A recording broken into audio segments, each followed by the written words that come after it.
Hello everyone. Good afternoon and good morning to some of you. I'm from Plus Advanced Technologies. I've been a part of Plus research and development team from last 10 years now. I've been working in the PCM compositions and also some of the technologies and that you see on the Plus website. Today, my presentation is not really related to any of the specific technical details of any of the applications, but an overall or an overview of what Plus is into, what all technologies we have developed, and the applications that are been selling in the market. So about Plus, it started in 1994 with the basic polymer facilities. We were into specialized polymers, and in 2007, with a special request of how the PCMs can be encapsulated in the polymer encapsulation, is what triggered to the founders that we can work on phase change materials. And that's how the PCM journey started. In 2012, we got equity funds from Tata Capital Innovations, and that's when we started working on end applications, which are really a money consuming, and we had enough money to spend on the end applications, and that's how we started working in various applications that I'm going to show in the next few slides. And now in 2021, we have been acquired by a Murugappa group of companies, and we hold 30% of shares today in the entire group. So we have over 200 customers, and our presence is in 4 continents, and we have a subsidiary in Netherlands now. Next slide. So like in any European countries where people are more focusing on the heating side of it, India being warm and humid, we are focusing more on the cooling side, and whatever application that can be developed to cool something is of interest when we talk of India. So we have these 3 verticals under which all these products fall in. So I will briefly describe about the application in each of the slides. So majorly we say that it is life science and healthcare, then we have agri and food supply chain and climate technologies. And under that section, we have different brands and products, and how these products behave is going to come in my next few slides. Next. So here we see a Mira Cradle, which is about PCMs FS21 and FS29. Here we have the PCMs in a form stable format, and the baby who are, they are suffering from birth asphyxia. So for example, when a baby takes birth, sometimes they don't cry, and we need some kind of a special treatment so that the body is not consuming extra oxygen, and hence there are more chances for baby to survive. They need the body to go into hypothermic stage. That hypothermic stage is being given by frozen PCMs, which are specifically 29 and 21. This has been validated and clinically proven that if the body goes into hypothermia up to a stage of up to 32 degrees, where the body temperature is 37, it can be very well controlled, and doctors can operate the baby or can treat the baby in a better way. So here the doctors have used a couple of PCMs, and finally we figured out that FS29 is an apt PCM to treat the babies. And if sudden hypothermic stage is being to be brought for the baby, then FS21 layer is inserted between the baby and FS29 to give a quick hypothermia, and then is being removed, and FS29 serves as the main PCM to give the treatment for 72 hours. The next one is the CellSure, where we have a pharma transport box. It's a very well-known product all over the world. Very similar concept, where we have a box, and the difference or the beauty of this product is that it is easy to assemble.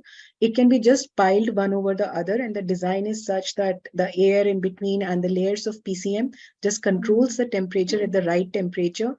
And it is being recommended that by WHO that the temperature of the vaccines should not go below 2 and beyond 8. So that the efficacy doesn't get reduced. So through this box, we ensure that the temperatures are always within that range. It has been proven by a number of customers today. It has been given in Europe, in US, and even in India in extreme weather conditions. All the three ranges from -15 to -25, 2 to 8, and 15 to 25, all the three ranges are available in this type of boxes. In fact, the sizes also vary. In fact, if people want to supply the products in bulk, something like 200 or 400 kgs, that kind of a pallet shipper is also available with us as a marketable product. The next slide, please.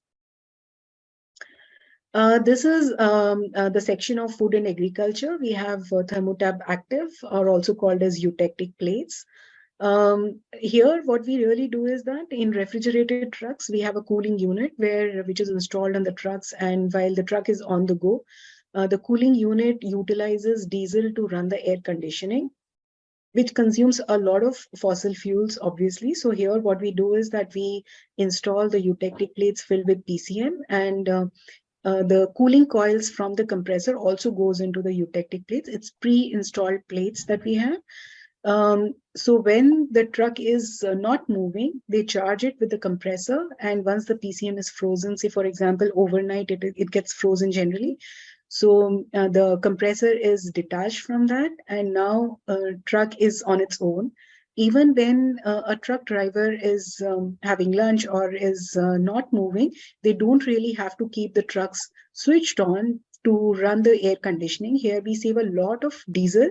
So the products is also not getting the ambient shock because the air conditioning is off, and neither the diesel is being utilized.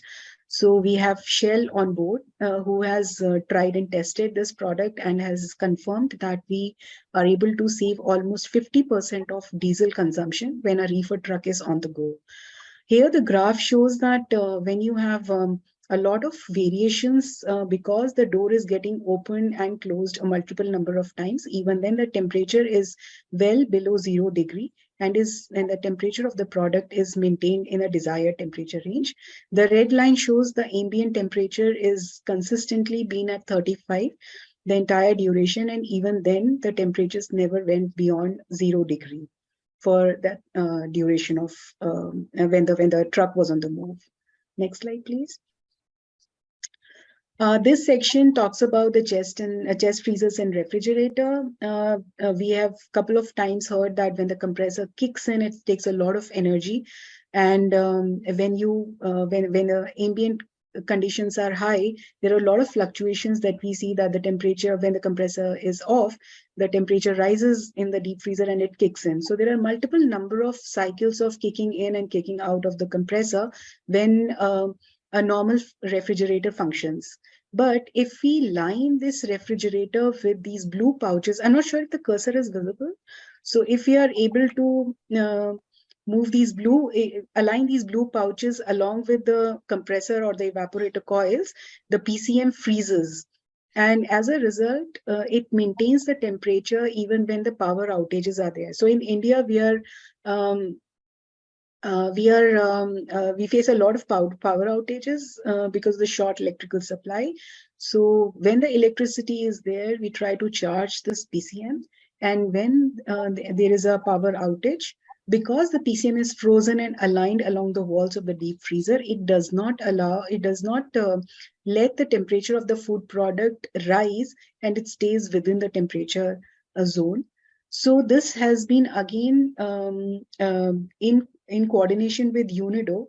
We have developed this product and proven the concept. It is going to be a policy formation that each and every deep freezer that will be manufactured should have PCMs along the lines of the deep freezer.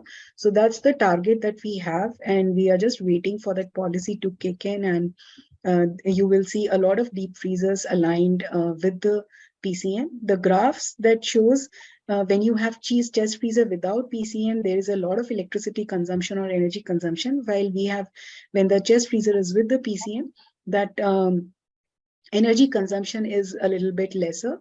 The second benefit that we see is that when compressor is kicking and shutting down, there is a lot of switches that happens that reduces the compressor life. Now, when the compressor doesn't have to switch on a lot of time because the PCM is frozen and the temperature inside the products is not increasing, it will not kick in. And that's how the number of cycles for each and every kick, the time duration between the on and off the compressor, it gets elongated, and hence the life of the compressor is also envisaged to be better and last longer.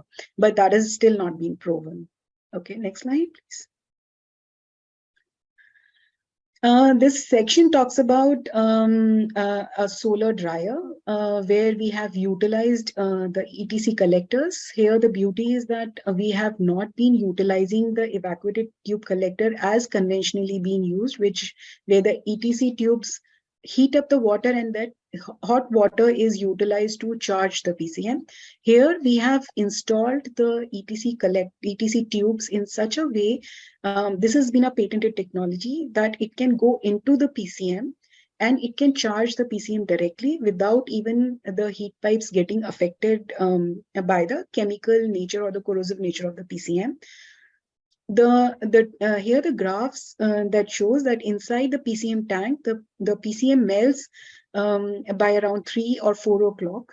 And by the time the sun is off and the temperature outside dips, even then the green line, which shows that the temperature of the chamber, which is the orange part of the collector, it shows that the temperature inside this the chamber where the food is kept will always be maintained in a temperature zone where which is the right and the apt temperature to dry the products. So the pictures below that shows that how the food products have been dried, and the look and the texture of the product is perfectly fine just because of the stable maintained temperature inside the chamber. Next slide, please. This is about another product, again, PV controlled temperature, where the PV is generating electricity and is also simultaneously charging the eutectic plates that we have seen installed in the trucks. So when the sun is there, PV generates electricity, goes into the compressor runs and charges the PCM. So during the daytime, when sun is there, the compressor is keeping the room cool and also charging the PCM. During the night, when there is no sun, the charged PCM is keeping the temperature of the room in the desired temperature range. So the graphs that we show here is the temperature variation inside the room. So even when the ambient conditions are higher, the consistency in the temperature ranges is what makes this product perfectly suited for the storage of the food products. Next slide, please. This is again Prongo. This was developed essentially for consumer end products. So, for example, if we are going out for a movie or for a picnic, we would want to take the cool drinks in the bag or some kind of food stuff which we want to keep it cool. So a night before that, the PCM can be charged in the domestic freezer, and then you can keep your stuff in the bag and you can take it.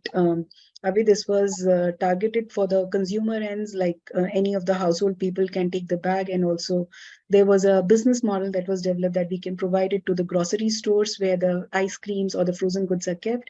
The bag can be kept over there, and the frozen pouches can be kept over there. So whenever a customer is taking away the frozen products, they can take the bag and the frozen product from there, and while they come back, they can bring their older bags and exchange it with the newer pouches or newer bags which are frozen, already kept in the grocery store. So that's still something that we are figuring out, and how this business model is going to work and will be beneficial is something still the work is in progress.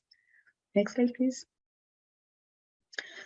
This comes under the climate technologies. In some of the northern or the hilly areas of India, we have extreme cold conditions of something like -20 to -10. In these areas, electricity supply is also not very good. So we had tried to build a solution which is on a evacuated tube collector once again. And here we have utilized the evacuated tube collector in a different way here.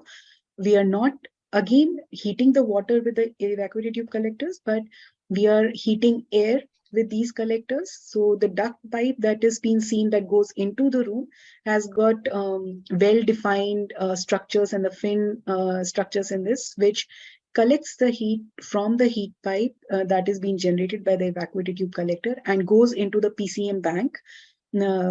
Christoph, if you can move the cursor or the pointer to the room side where a box is being kept. Here we have a thermal, here we have this is a thermal bank. So the hot air goes into this thermal bank, which is lined with the PCM. This PCM is HS29. And when the sun is there, the HS29 gets molten.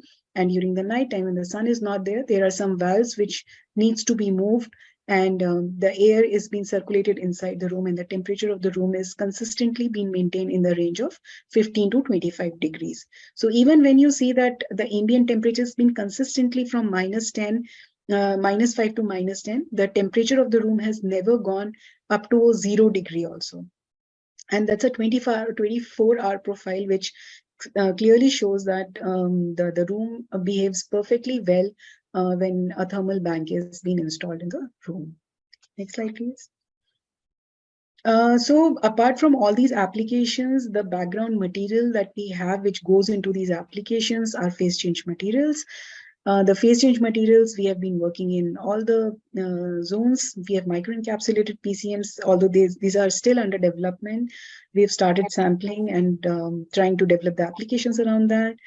We have organic and inorganic PCMs and some of the form stable PCMs also. The temperature range that we have covered so far is from -75 to +89, and some more PCMs are coming up in which kind of fill the gaps in between. So we have hydrated salts, we have organic mixtures, we have the salt hydrates, eutectic mixtures of hydrated salts. We have also emulsions coming up for building applications specifically. But those are the materials that we have been working so far. The kind of encapsulations that are utilized to contain these PCMs are shown here with the HDP bottles. There are many designs and sizes available in the form of these HDP bottles, in the form of balls. We have multi-layer pouches, and eutectic plates is also kind of another container. Yep. Next slide, please. Then we have characterization techniques also developed in-house. So back a decade back when we had started working with phase change materials, we had no DSC, but we wanted to develop something in-house. At that time, we worked with T-history and our own equipment. So we had worked with the mixing calorimeters at that time to measure enthalpies and transition points of the PCM. We have, apart from the T-history that we already have for a small sample quantities like 30 grams to 40 grams, we have a different characterization technique to measure the enthalpy of an object. So if the PCM is filled in a thermotab, or PCM is filled in a stainless steel ball, or it is in a pouch, what kind of enthalpy do they have when an object is being considered is again done with a simple concept of mixing calorimeter. We try to take the water or any of the media in accordance with the enthalpy that the ball may contain, because PCM is already being tested and we kind of know the ballpark enthalpy of these materials. So this test method is really being utilized as a quality control process, because we keep on making batches. And when we do T-history or 3-layer calorimeter, it takes a lot of time. Here with the object testing, we are trying to test each and every batch in, say, in a matter of 2 hours, where these materials are going as such to the customer in the form of balls or in the HDP panel. So we can take any of the objects and quality test it quickly, and it can help us generate the report. So the way these are being tested and verified is that we have measured the same PCM with the 3LC method, with the same PCM in SS balls and same PCM in thermotab 600, and we found out that the enthalpy variations in all the 3 methods was well within range, and that's how we concluded that this characterization technique is very good to kind of give a approximate value of the enthalpy for a specific batch that we are dispatching. Next slide, please. Again, we all know we are working in thermal energy storage, and cycling is one of the pain points. Everybody asks for how many number of cycles PCM can thrive for.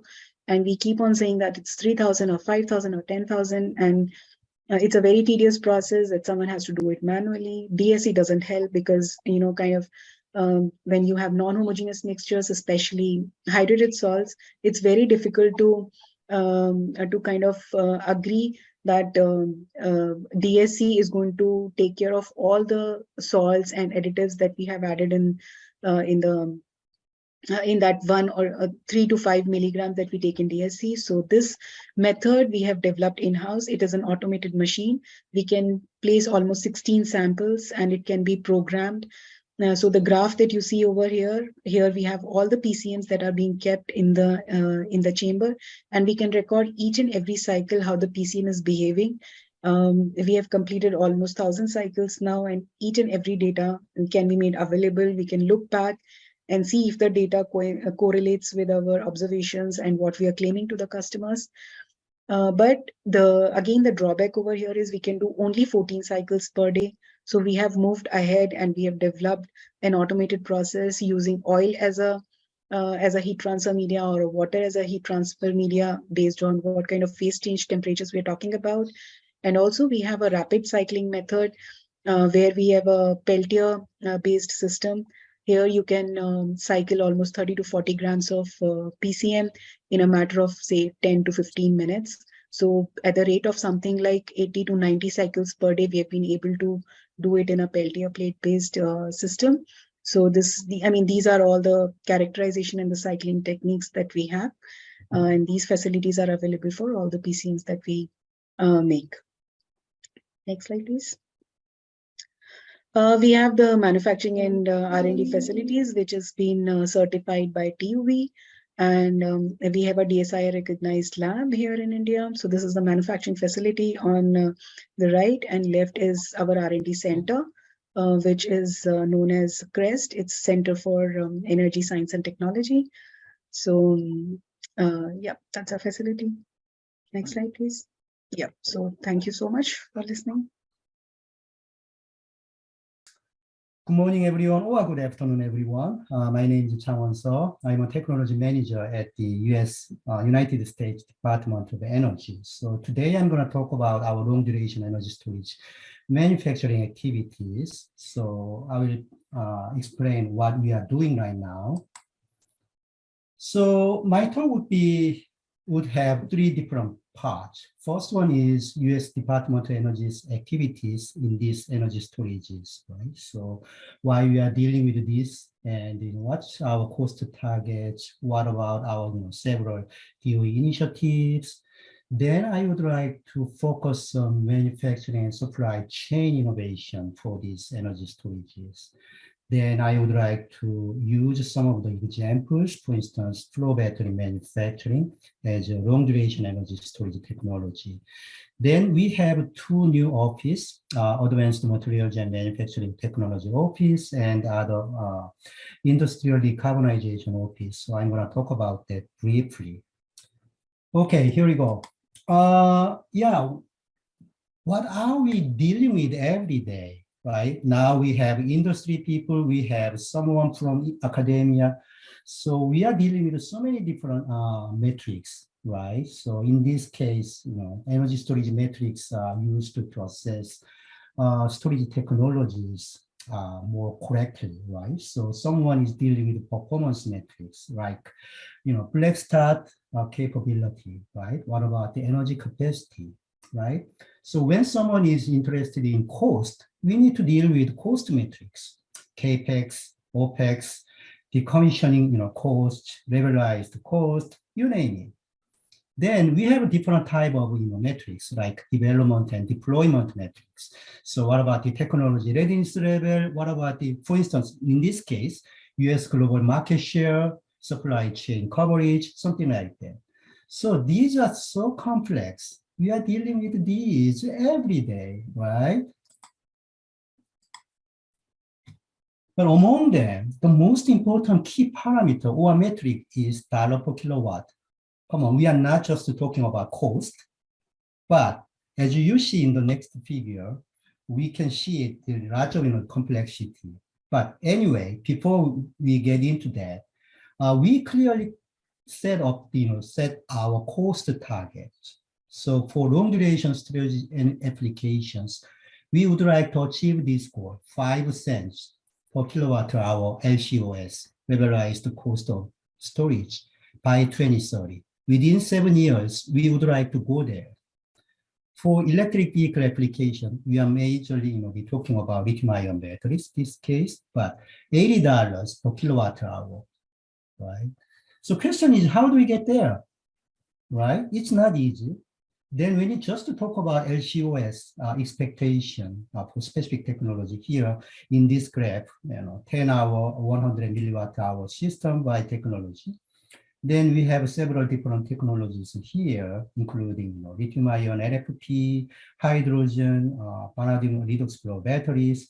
But between these 2021 and 2030s, there are lots of, something should happen, right? But I just put our, the LDES cost target, 5 cents per kilowatt hour gain, but we have some gaps.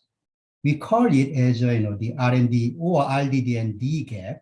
Here, research, development, demonstration, and deployment cost gap, right? So this is not easy. So again, let's go back to our original key metrics, dollar per kilowatt hour.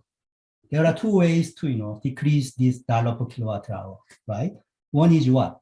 Decreasing the numerator or increasing the denominator. So when you talk about decreasing the numerator, that means what? We need to reduce the cost of batteries, like cheaper materials, enhanced manufacturing process, or efficiencies of scale, right? Economy of scale.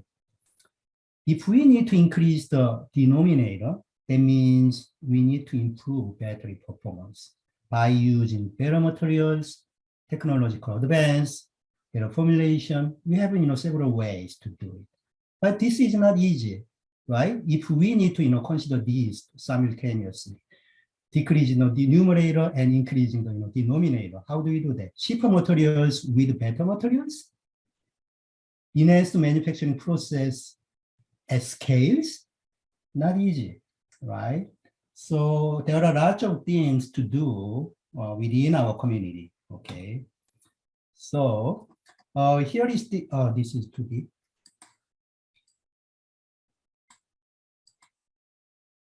Sorry about that. This is, our DOE's energy storage innovation, demonstration, and manufacturing landscape.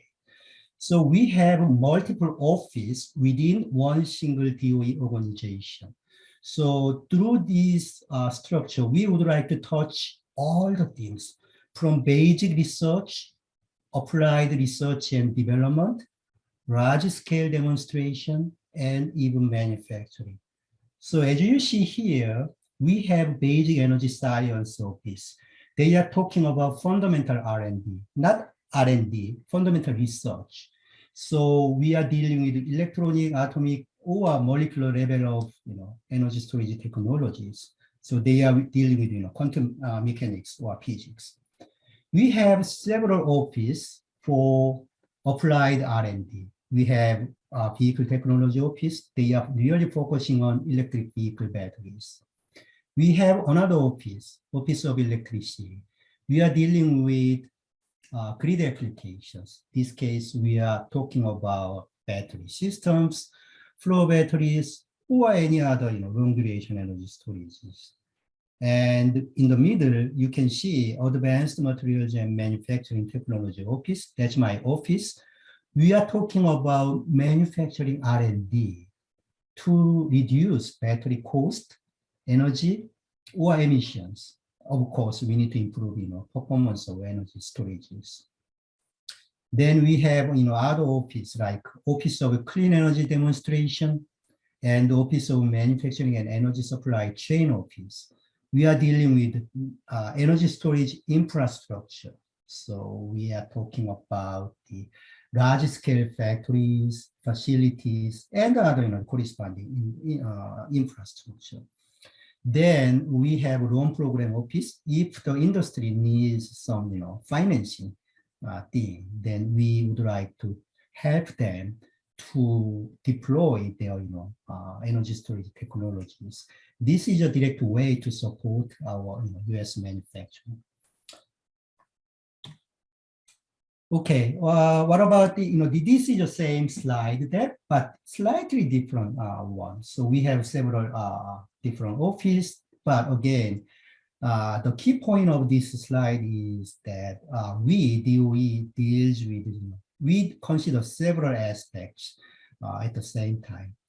Foundational efforts, proof of concept, first of a kind, demonstration and validation, manufacturing, commercialization, and even market development. So again, coordinated efforts is key or critical to move forward.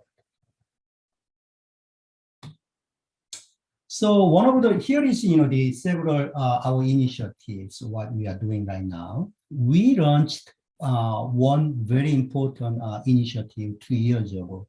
In 2020, we launched Energy Storage Grand Challenge, who are called ESGC. This is to accelerate our development and commercialization and utilization of next generation energy storage techniques. Okay, so we would like to sustain our global leadership in this area. Then we have 4 integrated tracks. One is technology development. Second track is manufacturing and supply chain innovation, including workforce. The third one is investment, commercialization, and scale up. And the last track is about policy. Okay, so technology development, we focus on future energy storage R&D, manufacturing and supply chain track. We develop technologies, approaches, even strategies, near-term strategies as well as long-term strategies for US manufacturing. The third one is commercialization and scale up, right? So again, we would like to investment transition to domestic market through lots of different activities, including demonstration, public-private partnership, or business model development. Okay. Then in the partnership track, we provide data, analytical tools to support our decision-making procedures. So all of these 4 tracks, we have regular meetings almost every week to make it happen. So again, here we would like to accelerate our timeline to develop these energy storage technologies. Then we have another important initiative. We have Energy Earthshot. This was inspired by Moonshot. We sent our rocket to the moon almost 40, 50 years ago, right? So inspired by that moonshot, we had a sunshot program to advance our solar cell technologies almost 15 years ago. Now it's time to talk about Earthshot. So this Earthshot will accelerate our breakthroughs of more abundant or affordable clean energy solutions within the decade, meaning that by 2030, we would like to achieve something. So to that end, we have 6 here. We have 6 current energy Earthshot. One is long duration storage shot. Second one is industrial heat shot. And we have the hydrogen shot, carbon negative shot, something like that. So if you are interested in this more, if you want to have more detailed information, please Google it. Then you can find lots of information from our DOE website. But since in this talk, I want to emphasize the importance of long duration storage shot. We have a very clear goal.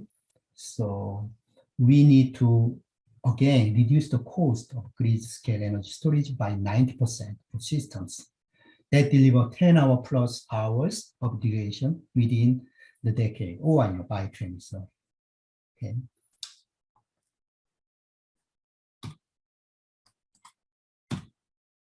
Then let's a little bit more focus on manufacturing and supply chain innovation. Why we are talking about this? Because we really would like to reinforce or diversify our domestic manufacturing base. As each nation is focusing on this domestic manufacturing base, yeah, we are doing too, right? So we would like to clearly achieve three things. So these are track focus. One is, again, we need to accelerate the scale of emerging manufacturing process. Another one is to improve critical materials supply chain, because most of critical materials are imported from China, right? As everybody knows, the critical materials issue is a really big one to our community. Then we also would like to remove technical barriers, okay, in production and manufacturing. So what about the specific approach? So in our office, we touch these manufacturing and critical and supply chain issues by two approaches. One is manufacturing for energy storages. So we already identified our manufacturing platform technologies almost 7-8 years ago. So it's time to renew and revisit these manufacturing platform technologies. But as you see here, we have several key technologies like additive manufacturing or 3D printing. We have roll-to-roll processing. We have process heating technologies. We have combined heat and power systems, right? So can you utilize these manufacturing platform technologies to develop energy storages more quickly or more effectively, right? So that's what we are doing right now in our office. And the second approach is energy storage for manufacturing. This is just slightly different, right? First one was manufacturing for energy storage, but second approach is energy storage for manufacturing. So can we use energy storage for industrial use, right? Or any other, industrial decarbonization. So to that end, we convened one workshop exactly a year ago. Now it's time to convene this event one more time. But we have this workshop report. So through this, we more than 150 experts got together, and we discussed energy needs and challenges for different manufacturing and industrial sectors. Then we also discussed the key issues for industry, right? So how do we use these energy storage technologies to address these needs and issues, even challenges and gaps? So if someone would like to see this, read this report, please let me know. Then I can share this report with you guys.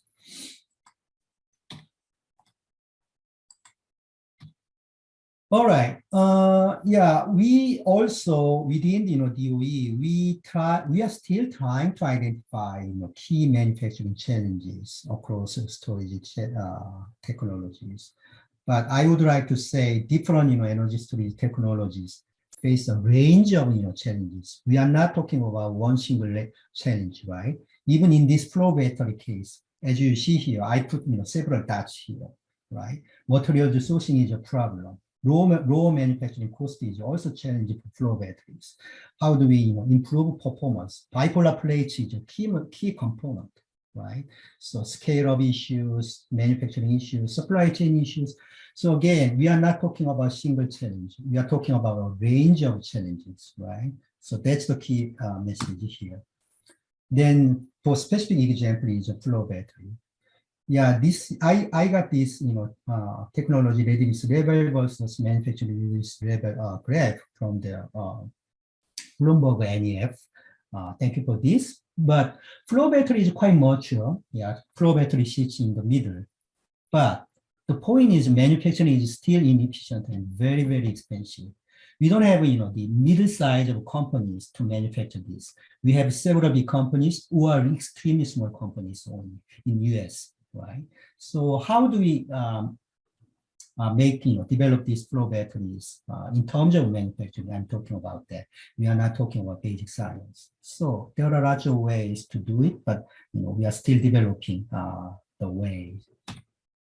Then again, as I mentioned earlier, collaboration is key. So, for instance, our office, AMO, and actually, AMO was changed to AMMTO, but again, we are working with Office of Electricity. So we have our own space. We are talking about, AMO or AMMTO is talking about new chemistries, design, manufacturing capabilities, scale up. Okay. On the other hand, Office of Electricity is more talking about the large scale development or integration for grid application. But again, we still would like to touch all different, entire ecosystem from upstream supply chain to downstream, including, product to use phase as well as end of life, right? So we would like to touch all the supply chain by collaboration, through this collaboration. Okay. Then we launched 4 specific flow battery manufacturing projects a year ago. So here we have clear objectives, and we have clear role between 2 offices. So objective is quite simple. We would like to optimize battery component design and manufacturing for scale. Then we would like to touch all the things systematically, then strengthening our supply chain for flow batteries. Then our office is funds, supports, and manages all of these 4 selected projects. On the other hand, Office of Electricity would like to fund the cost of final prototype testing and validation. Again, prototype testing and validation is very important, right? So we are not just, winding down all the projects without any testing and validation. So, as you see, we have 4 different projects, but one project is more talking about. First one is more focusing on capital cost and manufacturing. Okay, they are talking about the high efficient manufacturing process. Then they are focusing on stack and electrolytes in flow battery system. Second one is to use roll-to-roll processing to make bipolar plates, which is an essential part of flow batteries. Several organizations are working on that. Then other 2 projects are more about the aqueous organic materials-based flow battery system. So one project is talking about very small molecules called quinone. So they would like to scale up that small molecules to make flow battery system. Another, the last project is focusing on the metal chelate system. This is another, the organic materials. So they would like to implement this new material system into our battery, flow battery. So these are, what we are doing right now. Then I just, quickly mentioned, but our advanced manufacturing office became 2 offices last year, just several months ago, to reflect our needs, right? So many people are talking about decarbonization. Another community is talking about manufacturing. So that's why we have 2 offices right now: Industrial Efficiency and Decarbonization Office, or called IEDO. And another office, my office, is Advanced Materials and Manufacturing Technology Office. So as you see here in AMTO, or Advanced Materials and Manufacturing Technology Office, we have 3 major program pillars. One is next generation materials and process. The second pillar is about energy technology, manufacturing, and workforce. Again, here workforce is very important, right? So we include this workforce policy into our program. The third one is secure and sustainable materials. So we have 3 pillars.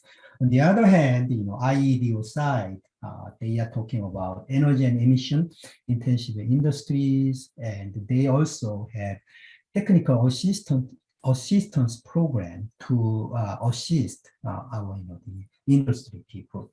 So we have 2 new offices, and if you would like to see what's going on, please visit our website or just Google, DOE AMMTO. Then you can see lots of, exciting things, our activities within this office, or, collaboration within our, other, DOE office, or, we are also working with other agencies, other, countries. So please let us know, reach out to us, then, we can provide more detailed information. Okay, that's it. Thank you, Christoph, and everyone. So thank you very much for the opportunity to speak today and to tell you about some new developments, mostly from my lab, concerning phase change materials. So this is old hat for all of you. We all know that energy use is increasing ever more. And what might not be so familiar to you is how much energy is used for heat and how much of this is lost and wasted. Need to minimize my. So we have an opportunity. If we think of photovoltaics, their efficiency is not very high. But of course, if we want electricity, this is a great way to make use of renewables. However, if we want heat, we should really be storing heat because the efficiency of solar thermal is extremely high. So we should be thinking about our end use before we start off in terms of getting energy or storing energy. Of course, one downfall of solar thermal is the amount of space, volume, and mass that is required to store the energy if we store it just as sensible heat storage, for example, in water. So sensible heat storage, we have stored energy as we go up in temperature, but we have an opportunity with a material that changes phase. At the temperature of the phase transition, there's a lot of stored energy with very little volume. And this is the importance of phase change materials. By the way, I believe our slides or our talks will be made available afterwards. This is a review chapter on phase change materials in an excellent book on energy storage. If anybody would like a copy of that review chapter or any of the other references that I have, just please feel free to contact me. So phase change materials actually go back a long time to a Hungarian-American engineer, Maria Telkes, who in the 50s and 60s was looking at using phase change materials. And she was ahead of her game on many other things as well. She was really born in the wrong century. Actually, if she had been born in the year 2000, she'd be making great strides right now with the ideas she had then. It's just a little humbling to think about this. Well, phase change materials are used already. We've heard a few examples earlier today. And one of the things they could do is peak shave. So here's an example from the Goldman Sachs building in New York City.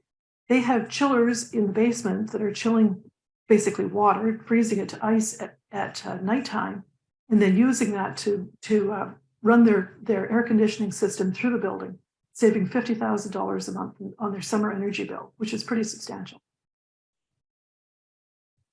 So why aren't we using these more? Well, one of the reasons is because we need a lot of different aspects for phase change materials for things to work properly. We need to have the appropriate temperature specific to the application. We've seen some examples of the wide range of temperatures that are available. We need to have a large latent heat, small volume change, excellent reproducibility. We don't want to have phase separation. We usually don't want to have hysteresis. They should be cheap and safe and have good heat transport properties. It's not always easy to get something that works for all of those, checking off all those boxes. Now, the appropriate temperature to the transition was something, it's the most important thing. You don't want it transitioning at a range that's not going to be used. So this is the most important thing. And one thing we have done is we've put together a PCM database with more than 4,000 entries, which we can sort by temperature or other means. And this has been very useful to us in our work. But a couple of the things that are not so good are the heat transport properties and also containment. And an example of a way to achieve this is through form-stable phase change materials. And that's really what I'm going to talk about today. So by form-stable phase change materials, I mean a material forming a scaffold, which could be any one of a number of types of materials, in which the phase change material is impregnated. And if you can go through the phase change, that is melting the PCM over and over again without the material collapsing, then we would call this a form-stable phase change material. And we have a wide variety of types of scaffolds that could be used. There's a lot of literature in this. There's ever so many papers coming forward right now. It's a very hot topic. And a wide range of phase change materials. So we have looked at phase change materials, organic phase change materials, largely because I think initially they were underutilized, aside from paraffins. And I think there are a lot of possibilities. We've even looked at life cycle analysis, for example, for fatty acids, can be very favorable in terms of the payback, economic payback period. So here's just one of the examples of our work on organic materials. But really, I'm going to focus today on the putting them together, phase change materials with the scaffolds. So our goals are, of course, to minimize the mass of the scaffold because we want to get a lot of phase change material in there. We don't want to have the scaffold taking up all of the space or all of the volume or all of the mass because we want to get a lot of PCM in there. We want to be able to introduce that PCM easily. And if we appropriately make our scaffold, we could have it go in dropwise as a liquid PCM and stay in there by capillary action. And we want to have only a physical interaction between the PCM and the scaffold. We don't want to have a chemical interaction. And we don't want that PCM to leak when it's melted.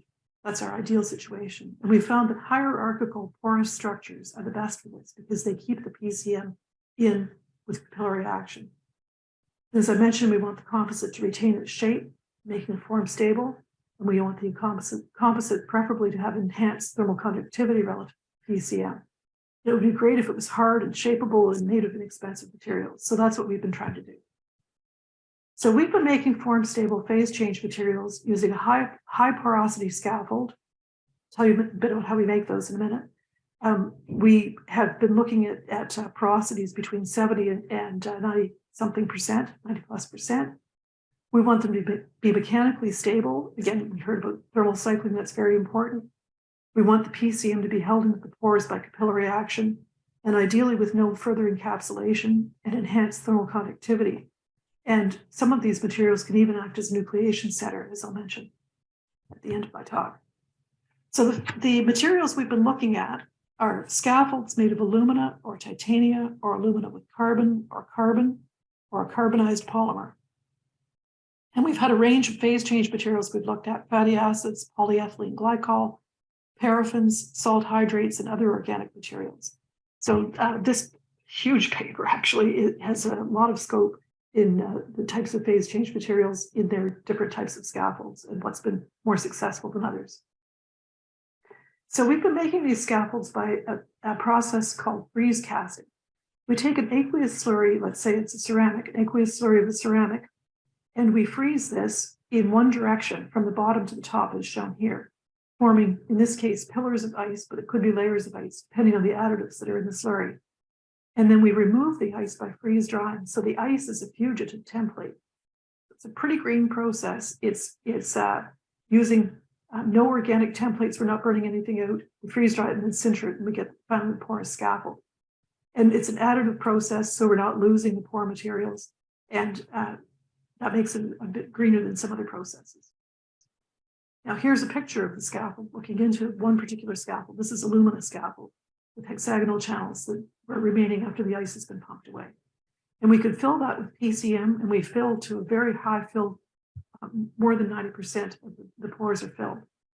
In the case of the type of scaffold that we have, for alumina, we get 70 volume percent of PCM. So 70 volume percent, sorry, yes, PCM, but it's 43 mass percent, the difference in densities. With the polymerized carbon, we can get a much higher percentage of PCM. And the pores are very highly filled, so not much void space associated with it. And we load the PCM just dropwise as a liquid. Here's an example of a DSC trace of this is dodecanoic acid, 12 carbon acid. This is the pure acid, the red line, and the black line is the composite material. And it's a little bit diminished in terms of magnitude because of the smaller amount of PCM in it compared to pure PCM. You can see that the melting point is almost the same and the freezing point is almost the same. So it's only a physical interaction.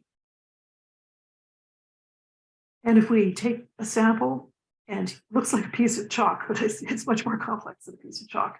Take the sample and go through 1,000 melt freeze cycles. We see no slumping in this case, but the alumina loaded with dodecanoic acid.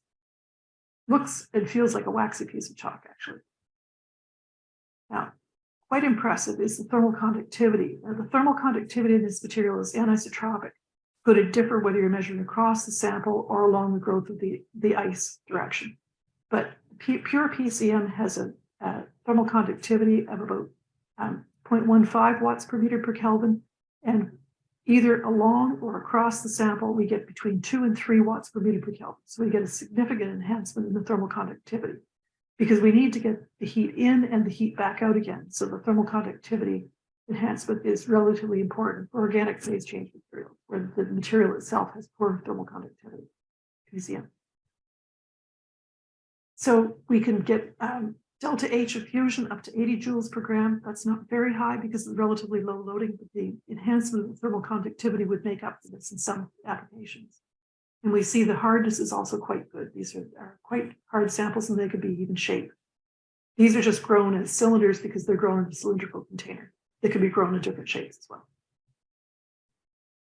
Okay, if we use carbon black as our scaffold, we have to have some additives, polyvinyl alcohol, to be specific to get the structure that we get the best one. It's still fragile when it's empty, but it's more robust when filled with phase change material. And we can get loading of 60 mass percent. Just showing this is another example. It is not quite as good as some of them. With chitosan scaffold, we get very high porosity and high loading of PCM as a result. We've grown this as a layered structure, so we use different additives. The ice grows in layers rather than in cylinders. We can get an enthalpy of fusion of up to 170 joules per gram because of the high loading. And we can get some thermal conductivity enhancement over the pure PCM. It's not huge, but it's and it's robust. If we carbonize the chitosan, we can get a very high porous scaffold. In this case, we've carbonized it with the hexagonal pores. We can get very high loading. We can get high delta H, and we can still get twofold enhancement of thermal conductivity. And these materials are quite robust to handle. They're a bit like corrugated cardboard, but they have really good strength properties, and they're robust. And some of the samples cycled up to 1,000 times with no leakage. We haven't optimized this completely. Not all of them did, but some did. So there's hope. Now, within phase change materials, there's a family that has been really underutilized, but has a lot of promise, and that's the sugar alcohols. I'm showing a lot of different chemical structures here. If you're not interested in the chemistry, you might be interested in the very large enthalpies of fusion that these have as pure materials, and they have a lot of promise, but here's the difficulty. Their melting point, temperature of fusion, is quite different from the crystallization point. They melt at a higher temperature than they nucleate or crystallize, because they supercool very easily. It's very difficult to affect the nucleation of these materials. And it's largely because of all the OH groups that they get confused and can't get themselves oriented in the right structure to nucleate very well. Use an anthropomorphism. So this is a difficulty that has prevented their use, and sugar alcohols are cheap and safe, so they have a lot of potential use as phase change materials. And we have found when we put erythritol, which is one of the very cheapest and nicest of these sugar alcohols, when we put it in carbonized chitosan scaffold, if we treat it different ways, we either get melting, this is two-stage melting, by the way, and no nucleation as we cool down to about 70 degrees Celsius, or same thing, melting, no crystallization, melting, no crystallization, or melting and then crystallization at just about the same temperature as the melting point. This is when it's been treated in a special way, this carbonized chitin scaffold. And we could even grind this scaffold and add it to liquid erythritol, and we get good nucleation of erythritol as well. So these scaffolds not only have form stable properties that are very useful for containment and for high enhanced thermal conductivity, but also can be used as nucleation agents for sugar alcohols, which I believe is going to be opening up this area yet. We haven't yet published the work on the nucleation, but this work is forthcoming. I expect it will be published this year. We're writing that now. So just to summarize, if you need high PCM loading, you probably would be better off to use carbonized chitosan for scaffold because it's so highly porous, we can get a lot of PCM in there. If high thermal conductivity is your main driving force, you would probably want to use alumina as the scaffold type. It has quite enhanced thermal conductivity relative to the pure phase change material.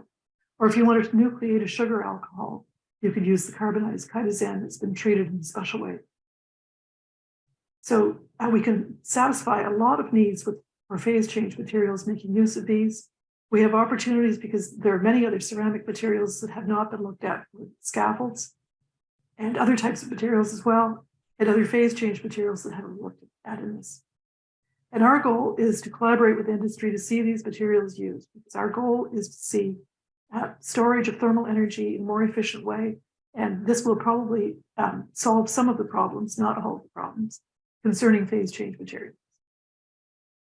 So I'd like to end by thanking the groups who have sponsored our research financially, the members of my research group who have contributed to the work, especially John Noel and Samar Kawaji, who contributed to a lot of the work I talked about today, but others who've also worked on phase change materials, and my collaborators on phase change materials over the years. And finally, I'd like to just say that I'm really interested to talk to anybody who's interested in seeing how to develop these or any other things about phase change materials. And I'm at Dalhousie University on the East Coast of Canada. And that's my website. That's the QR code. You can snap that if you want to go straight to my website. And that's my email address, mawhite@dal.ca. And thank you very much for your attention. Good morning, good afternoon. To be here, as Chris mentioned, my name is Jen Yoshimura, and our manager of energy storage for social equity at Pacific Northwest National Lab. So excited to share a little bit more about the program. And I keep getting a Zoom quit on. Can you folks see the? There we go. Okay, so I'll go over a program overview for energy storage for social equity, the two phases of the program, and the unique aspect around equity and workforce, and kind of the program look ahead. So the program was developed around these energy justice tenets. Some of you may have heard of them, and for some it might be new. We first look off at the recognition justice. So it's the who, it's understanding and recognizing communities and individuals who may not have been recognized historically and even currently, and or disregarded. And so thinking about how processes and distribution of benefits and consequences are looked at, as well as restorative justice.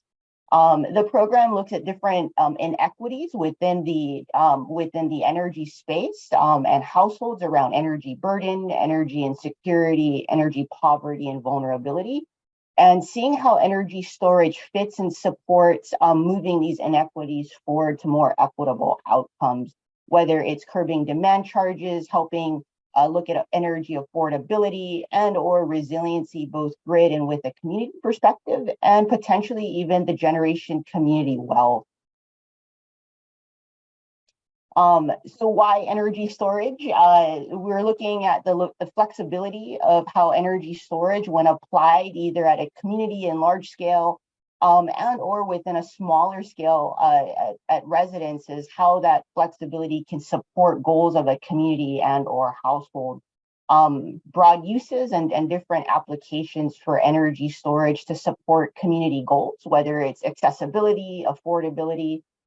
We have communities that are focused on the environmental impact as well as social impact decarbonization goals. Resiliency is a really big buzzword in the industry right now, and typically focused around grid resiliency and infrastructure. And we're looking at that coupled with community resiliency, which is more localized and unique and tailored for each community.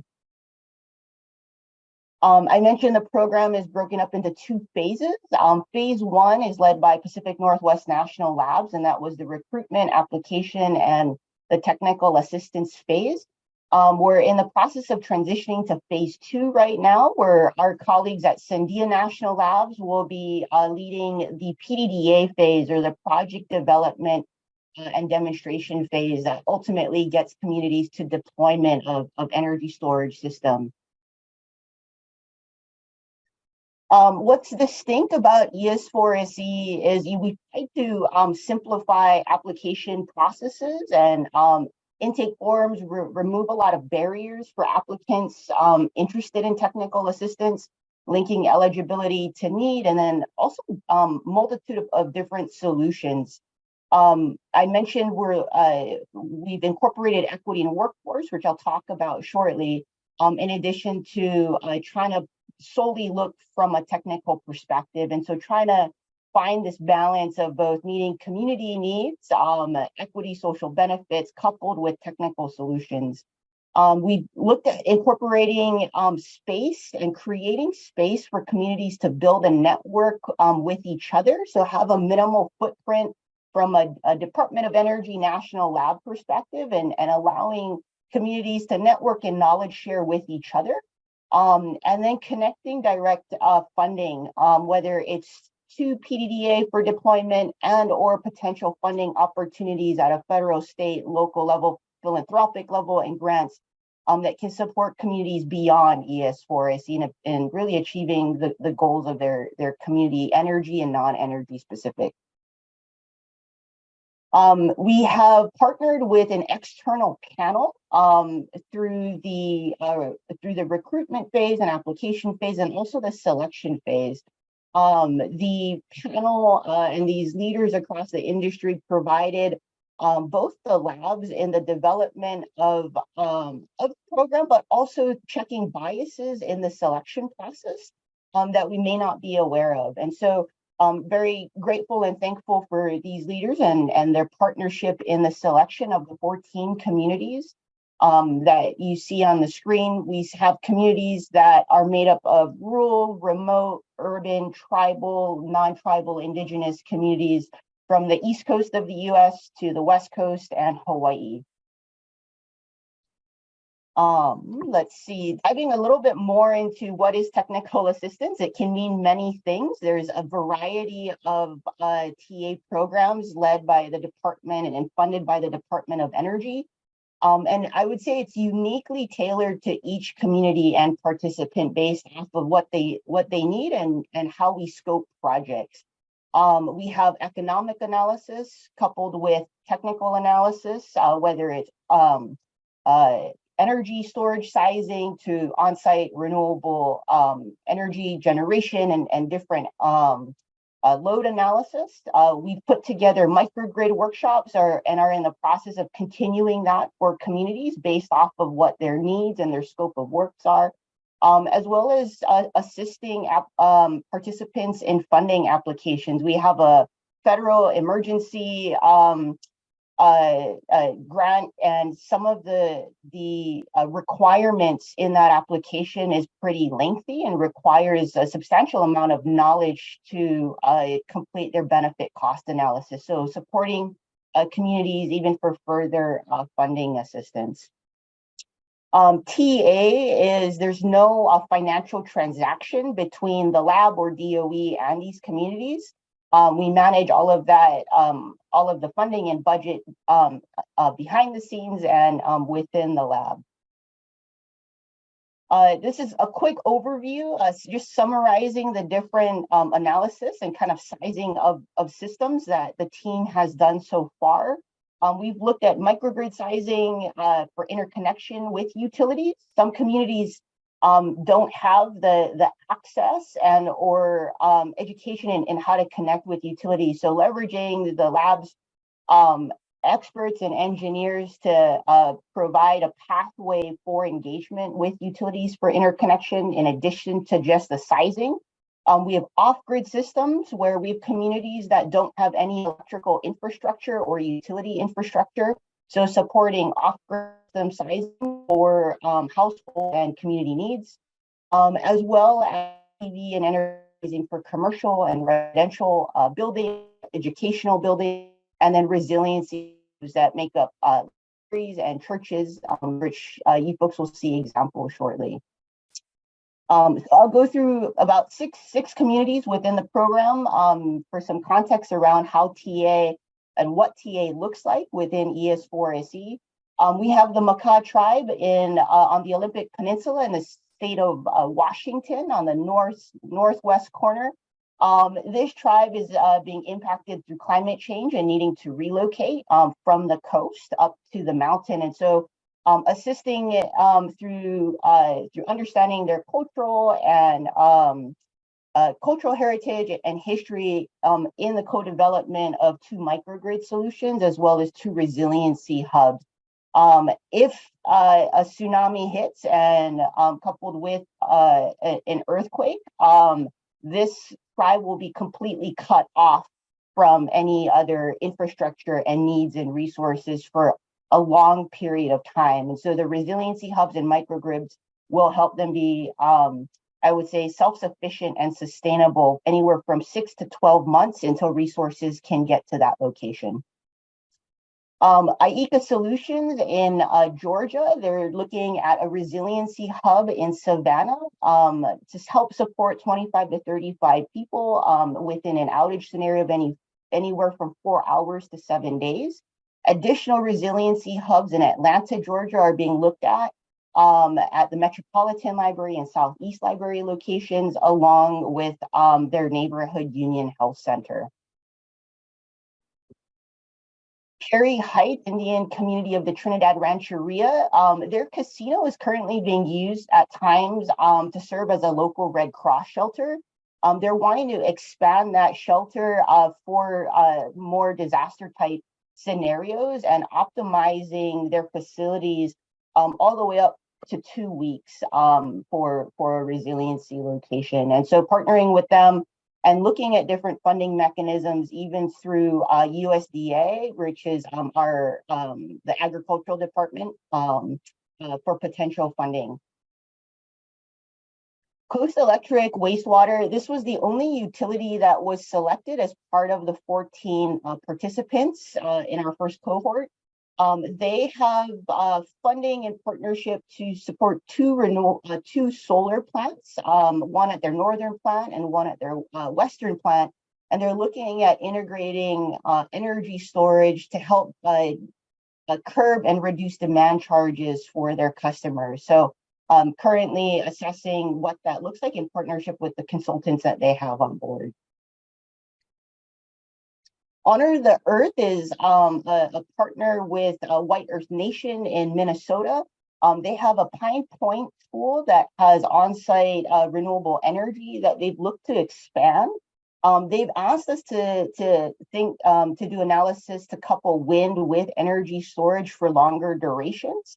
Minnesota's in the Midwest and has quite a bit of a swing of temperature, whether it's cold, very cold in the winter, to really hot in the summer. And so looking at how to curb demand charges, but also energy efficiency aspects within the school itself, coupled with energy storage and then on-site generation. Oahu Energy Cooperative on the island of Molokai in Hawaii, we've done analysis for Hawaiian homesteads where there is no electrical infrastructure. We have Hawaiian families living around the lots in tents and in vehicles, in kind of made up shelters. So looking at how small standalone systems can provide energy to these individuals and families. And then on the right side, on the screen, you folks should see some homes. And so thinking about how a potential shared microgrid that could push legislation in the future for sharing energy storage and energy generation beyond what we call tax map keys in the US, but essentially it's the residential bounds of a household, so that more benefits can flow to the community rather within just a household itself. Klickitat Valley Health, this is an example of one of the healthcare facilities that we've partnered with. And I mentioned a little bit on the grant funding and application. Our team, one of our economists, helped fill out and work with KVH, Klickitat Valley Health, and their consultants in filling out the benefit cost analysis for their hazard mitigation grant, which they've been selected by Washington State, and we're waiting to get approval if they've moved forward in this summer for future funding. Native Renewables supports, they're a native-owned company, tribally led, and they support a lot of off-grid microgrids for Navajo Nation and the Hopi tribe that span over 27,000 square miles, similar to communities on Molokai, there is no electrical infrastructure or access to telecommunications and electricity. And so we've supported different types of studies that support, they partner with another manufacturer, local manufacturer for energy storage housing. And so doing some analysis to support their work along with remote monitoring and data logging for long-term operations and maintenance so that their team doesn't have to spend a day driving out to one home for maintenance. And so, yeah, excited to partner with Native Renewables there. And then I mentioned equity in workforce. So this is the social aspect coupled with the technical assistance for the program. And so really centering on the community's experience, listening to their challenges, goals, opportunities. It's not just the needs and the negative aspects, but really thinking about the resiliency of these communities and how we can partner with them to achieve their goals. Thinking about linking technology and non-technology solutions to ensure benefits flow to the recipients of the community.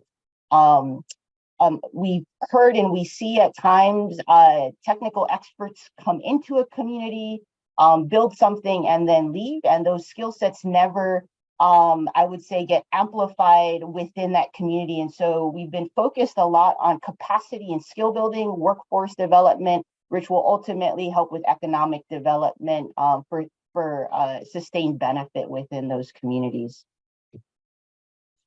The approach is kind of a three-prong approach through discovery. We really focus on relationship and trust building with communities. It's a lot of listening and learning through the scoping phase. It's identifying challenges and needs, but also the goals and opportunities and understanding and learning a lot from these communities before we move into the planning phase, which enhances and increases community engagement and assessing impact and looking at local capacity building, and then defining metrics and key indicators, which are going to be unique for each community. And then finally tied back to the accountability piece and thinking about how storage not only fits in what we're measuring, but making sure that our approach and feedback to DOE is fruitful in lessons learned and best practices moving forward for future TA programs. We use the mapping canvas coupled with the technical assistance, our engineers and researchers in mapping out what the outcomes that communities wanted from challenges and opportunities to project actions and then lessons learned, and then linking those project actions to impacts. Examples of this, we'll see, and kind of tying back a little bit to what I shared earlier around, why storage and how this supports communities.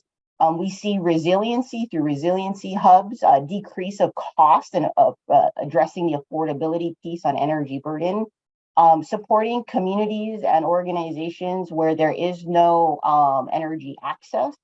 And then supporting environmental goals. We have some organizations like Native Renewables and Oahu Energy that are very keen on certain types of battery technologies and what the recycling looks like, and making sure that we're providing recommendations and the research from the industry that best supports that community goal and those community goals and values. And then again, social impact and workforce. We've been partnering a lot with Sandia in the workforce piece as they think about deployment and construction of systems and what from commissioning and testing and verification and O&M and training look like to partner with communities when these systems do get deployed and implemented. So again, high level, goals, building local capacity through awareness and skills and training, challenges for the workforce. These are small and one-off projects. So we need to think beyond just the one-off as a lab and as a program, but what do those opportunities look like once this program is done? at least this cohort, and how to stay engaged with those communities for long-term benefit. I know I'm slightly over time, so I'm trying to be thoughtful and mindful of your folks' time, but these slides will be made available for future reference.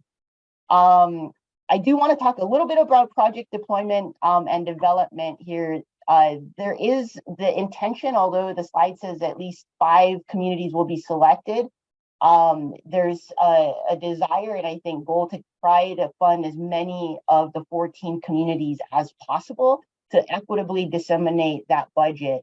And so working with the Sandia team, there's a lot of relearning from an engineering and technical perspective of how you select communities that are disadvantaged and vulnerable. And those traditional rubrics cause tension when you're trying to get equitable outcomes and support disadvantaged communities. And so there's been a lot of relearning on what those rubrics and measurements look like and what we need to pivot from maybe benefit cost, return on investment, cost sharing, where we have some communities with a lot of money that can show up, and if you use traditional rubrics, you can create larger disparities for other communities and individuals that may not have access. And so really looking at not just the technical aspects and project costs, but also what the equity outcomes and or access and barriers are within the project scopes. And so those are some of the challenges and lessons learned that the team are working through. And we're currently, as I mentioned, in the transition phase from TA to PDDA. The team is partnering again with Sandia National Labs in also understanding where PNNL can continue engagement on the equity and social benefit side. We're looking at continuously different funding opportunities and investments that can support communities even after TA, and ensuring at the end of the day the communities have the support that they need from an overarching program perspective. And I would say reducing the one and done approach that historically may have happened, but how to continue engagement with communities to continue the relationships and trust between labs and DOE. And with that, that's kind of the overarching timeline of ES4C and where we're at right now as Sandia is selecting communities for PDDA. I do want to thank our sponsor, Dr. Emra Juk from the Office of Electricity Energy Storage at DOE for the support and funding for ES4SE. And with that, I appreciate your time and opportunity to speak with all of you and share more about the program. Thank you very much for your interesting presentation. Yeah, very interesting that you also shared this view from a socio-economic perspective and the community perspective. I think it's a really valuable addition to what we heard the whole day. So thank you very much. And yeah, with this, we can come to the Q&A session. So maybe the audience first, if there are questions from someone from the audience to these speakers, then now would be the time to either use the Q&A button and write down your question, or to raise your digital hand, and then we can yeah, then we can change your settings and you can speak up directly. So there is one hand from Sebastian. Hello, everyone. Hello. I have a question for Marianne regarding the erythritol samples that were prepared. Did you investigate some of the aging effects? Are they affected by this composite material or by the shape stabilized material? So we see from other investigations that erythritol degrades highly at elevated temperatures. I was just wondering if this can be reduced with this material. The aging of the PCM itself? Yes, yes.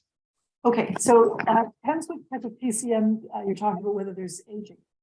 We've spent a lot of time looking at fatty acids, and there really isn't much aging in the fatty acids. But one thing I could say, all our cycling that we did was just from below the transition to just above the transition. So we didn't waste too much time exploring other avenues. But one thing, if it's something that's aging because of oxidation, there's not going to be so much oxygen present.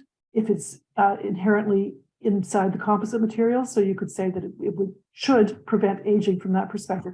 But we haven't explored this as thoroughly as it could be. Okay, good, thanks. Thank you.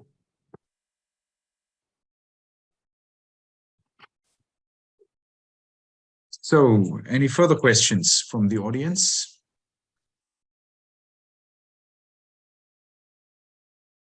Oh, Herbert, please.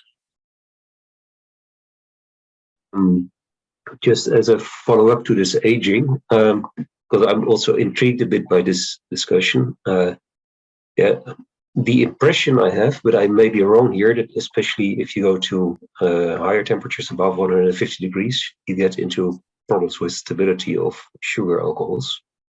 So for lower temperatures, maybe it's not that problematic.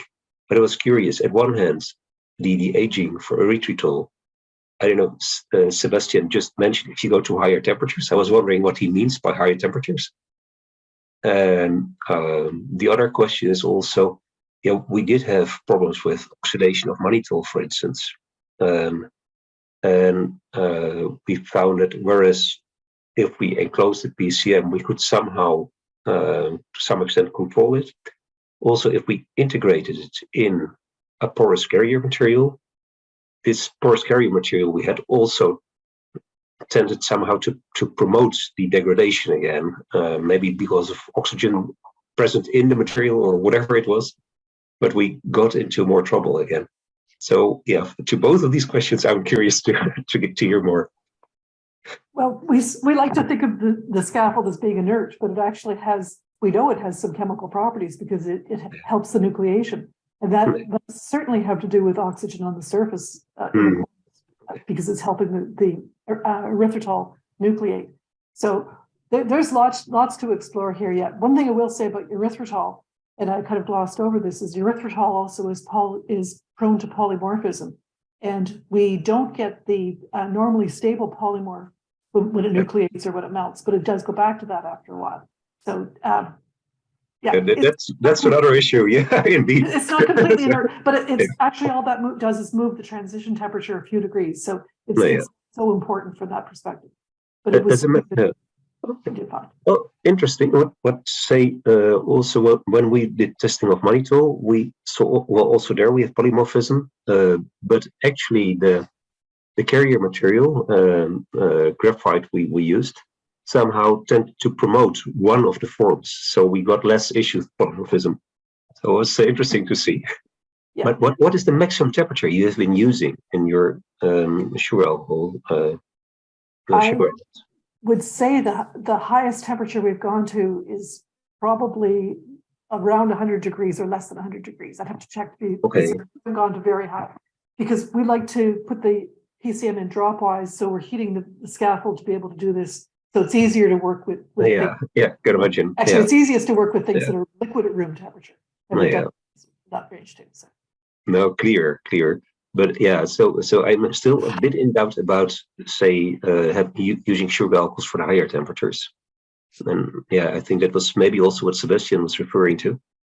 So it's. But we don't know for sure it's going to work for all sugar alcohol. Yeah. But okay. Will still be useful. Yeah. Okay. Well, thanks for your answer. Thank you.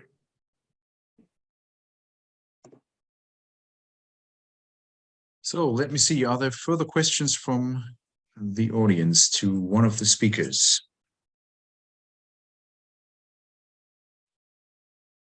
I'm still able to talk, right? Just to comment on the question. Yes, you are.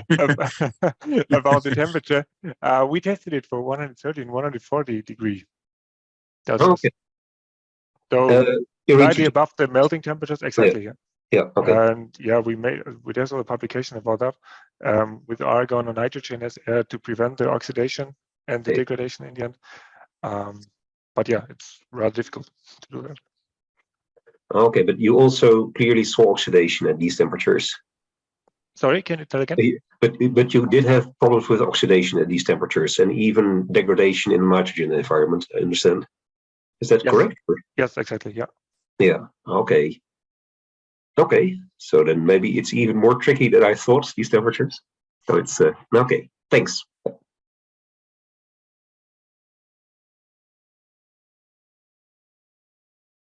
Well, then I take the chance to ask a quick question. Jennifer, I would like to know, how did you get in touch with the communities at first? So how was the first contact to these communities made?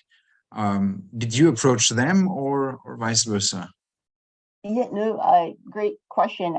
So there's a recruitment phase that was done in 2021, and so there, I would say a mix of reaching out to communities that the national labs have either worked with or known. There was 2 roundtable events or webinars that were hosted, inviting communities to ask questions and learn more, and gauge interest. There's other national labs that lead technical assistance programs as well. And so some communication and coordination around interested communities in more of technology specific on energy storage. So a little bit of some mix with understanding which communities were interested, and then reaching out to those individuals to start with, and then getting webinars up and running to increase more awareness and outreach at a larger scale. Okay, I see. Thanks for adding this.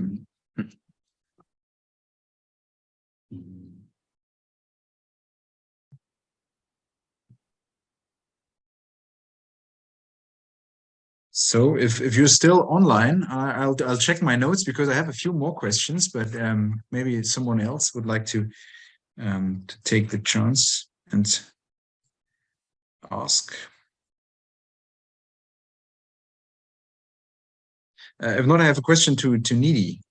I'm curious about the market uptake of, especially of the space cooling applications you showed, where you install the PCM in a room to provide space cooling for a living room, or also for these storing of I think it was foods or something like this.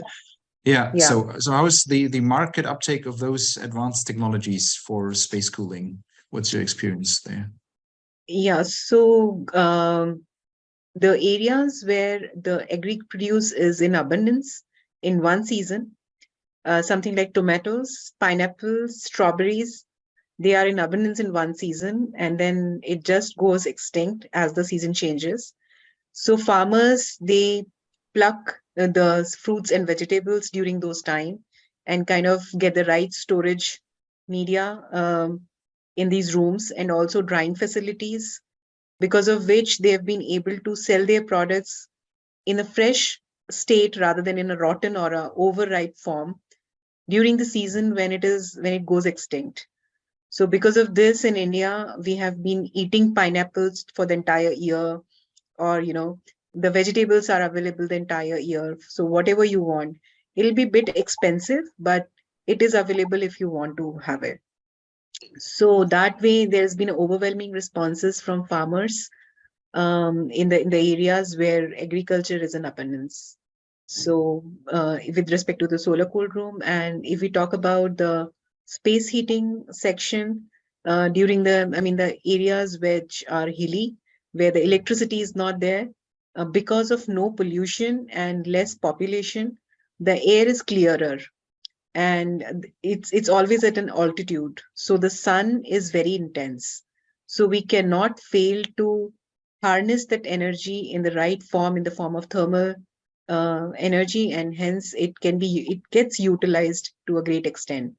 So we have been installing almost 20 systems now in those hilly areas, and we will be recording the data, and that's going to be the base of proving the concept on an industrial scale. Okay, thank you. Yeah, very good to have the monitoring data. Yeah, to improve the installation. Right. Thank you. Yeah.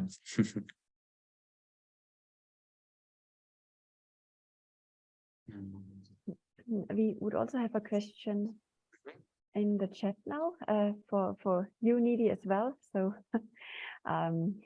just would follow up with this. It is what are your main countries the company exports to, or are your projects only for the domestic market? So because of the installation difficulties, we have been doing the space heating solutions only in India for now. And in fact, the patent is also limited to India. For the solar cold rooms, we've not been able to reach Europe, but we have installed a couple of systems in South Africa and Kenya, because again, there is a lot of food produce that they have and they wanted to store it. So we have a marketing partner in Kenya and they have been utilizing the solar cold rooms in their region.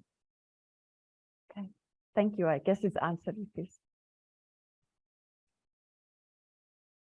Albert, you raised the hand again. Is it a new hand? It's a new hand. Yeah, just curious. Also for Nidhi. So I recall that well, some time ago there was also an IA task in which refrigerator transport was involved, and then I think there were also comparisons made between PCM integrated in the truck. But I think that the final conclusion there was that maybe ice slurries would be most convenient because of fast charging of the system. I don't know, did you also look into ice slurries, or how would you compare these two options? Yeah, so ice slurries can only solve a problem when you have the temperatures to be maintained in a range of 2 to 8 degrees. But we have been trying to sell the PCMs in these eutectic plates up to -30, where the frozen products goes. So ice slurry can solve a bit of a problem, but when you want to go to a lower temperatures, probably it is not going to help. Right. Okay. Okay, that's a clear point. And can you, I don't know, what are typical charging times for this system? Specifically varies with the compressor capacity, but people have been able to install the compressors in an order that the PCM gets charged overnight. They don't have to utilize 24 hours to charge it. Okay. So in case they have a lot of PCM, they increase the capacity. Okay, thank you.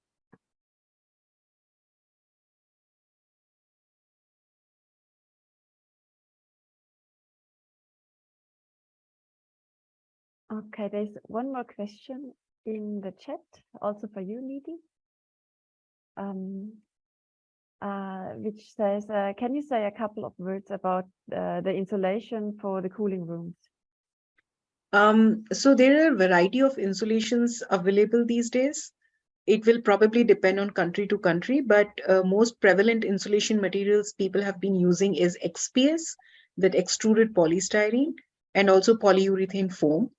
But because people are moving on to the sustainable materials and they don't want to go for polyurethane foam and XPS, the research is going on, but I'm not sure if that's something is immediately available as a marketable solution. But in our systems, we have been using polyurethane foam as the insulation material, and the thickness is around 100 mm.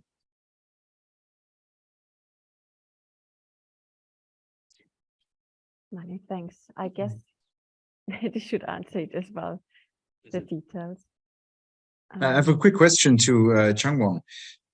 You mentioned the the cost limits for the long duration stationary systems and for e-mobility, and I was just wondering how you determined these limits.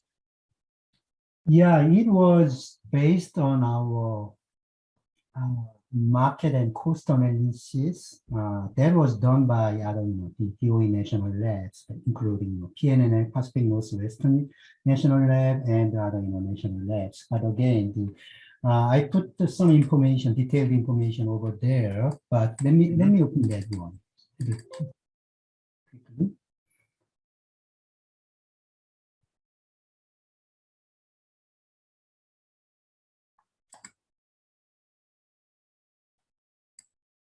Okay, first of all, you need to, I just put into our, into our chat box. But anyway, yeah, if you Google it, Google, energy storage grid challenge roadmap, or ESGC roadmap, then you will find, any related information. But current performance was our, based on our specific model, like, the BEPENG model that was developed by Iowa National Lab. So we use that specific cost model to determine our, the cost targets and other challenges. Then when you talk about this levelized cost target, we consider, several different aspects. For instance, the meeting load during periods of the peak demand, grid preparation for fast charging of, the other battery systems, or we also considered application to ensure reliability of, critical infrastructure, something like this. So it's quite complex procedure. It took, more than a year to determine this cost target and other challenges. So please visit our website by Googling Energy Storage Grand Challenge Roadmap, then you will find, detailed information. Okay, thank you. I'll do this. Thanks.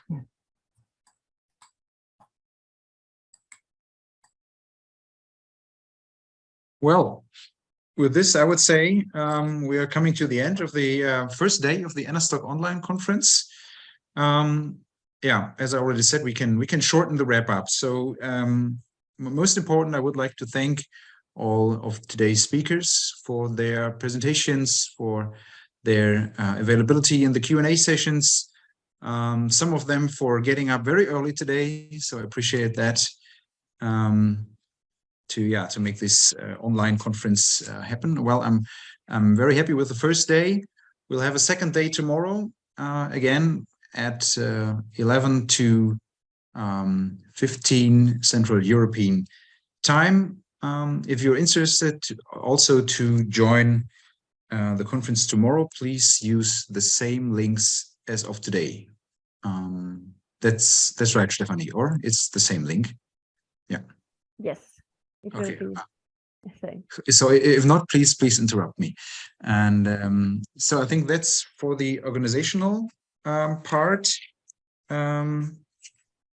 If I try to a bit summarize today, then I think we have seen that the topic of energy storage is really one with different perspectives to look at. So it's quite a lot of knowledge and expertise from different fields that is brought together to push energy storage and all its different technologies ahead. And I think today we listened and we saw several very interesting up-to-date examples on how the topic is pushed forward by different actors from both energy storage manufacturers, energy storage, let's say, application and project designers, planners, then also how the questions of energy storage financing are addressed and have to be strengthened in future.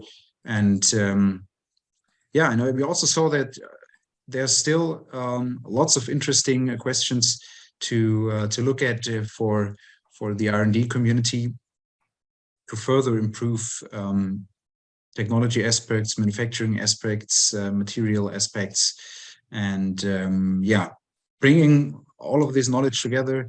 Such a wonderful project like the energy storage for social equity can be formed. And I think that's it from my side to wrap up day one. Someone would like to add a few words to that? Steffi, or I don't know if Bert is still online. Yes, he is. Here he is, yes. Oh, indeed, still online.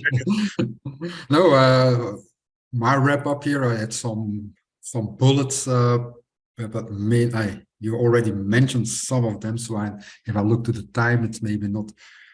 I said it, if we talk about storage, thinking applications, because the value has to come from the application. No green energy system without storage.